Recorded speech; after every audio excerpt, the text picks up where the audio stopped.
when you mentioned, you're this little boy living in this abusive household, your mother is really struggling, it's really tough. And you mentioned, there's this now really a portal to the demonic world that's opened up in your own home. And it was very scary for you. Can you share more about what that looked like? It's just so difficult, Lila. What you see and experience is like living in a dream, but you're awake and it's during the daytime and you're seeing and hearing voices and you're seeing demonic activity. And you just, like, now because I'm involved with exorcism, deliverance ministry, I mean, we have an exorcist that works for our organization. And I've lived it, from that angle. It's sort of interpreting backwards into what I was seeing as a young boy and knowing I'm sane, of course, right?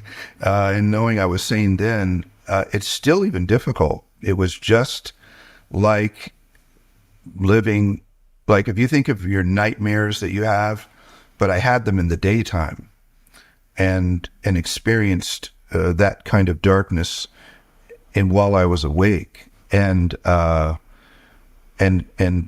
to explain it, it's just, I guess I could I should probably think of movies and scenes or something, but when a demonic entity is invited in and it does respond and it's allowed to respond, or more, I don't even know if there were more than one, their whole modus operandi is to control you and to get you to separate from God and separate from one another and move you to despair and move you into the dark, draw you into the darkness so that then you can be manipulated. And that was just my battle as a boy. It was terrifying. The scene you referenced, one of the scenes you referenced was one time during the day, I was seeing and hearing those things, whatever they were, the demonic things, and I had no emotional capacity to deal with it. It was just terror on a level, you think of on a scale of 1 to 10, it's off the scale. How old were you? And I was probably was before junior high, so probably 9 or so, 8, 9 years old. And so I did something really irrational, which sounds strange, but I just tried to bury myself in the couch and put my head in the couch, but I was crying off. I was just scared out of my wits because you can't run to a location to escape that. So then when my mom got home, she just found me hysterical and just proceeded to hit me.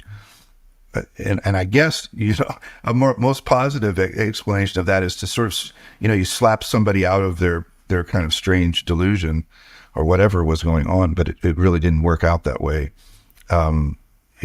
So yeah, it's as close as I can get. I mean, I later on, after I became a Christian, I actually saw demonic entities, which I don't, probably some of your audience is thinking that's just nuts. Who claims that? But I know an exorcist who actually can see them, which is not a gift that all exorcists have.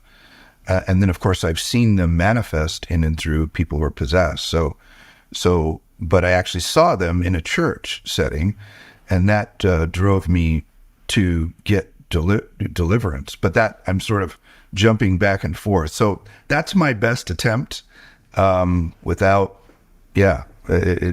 just very difficult.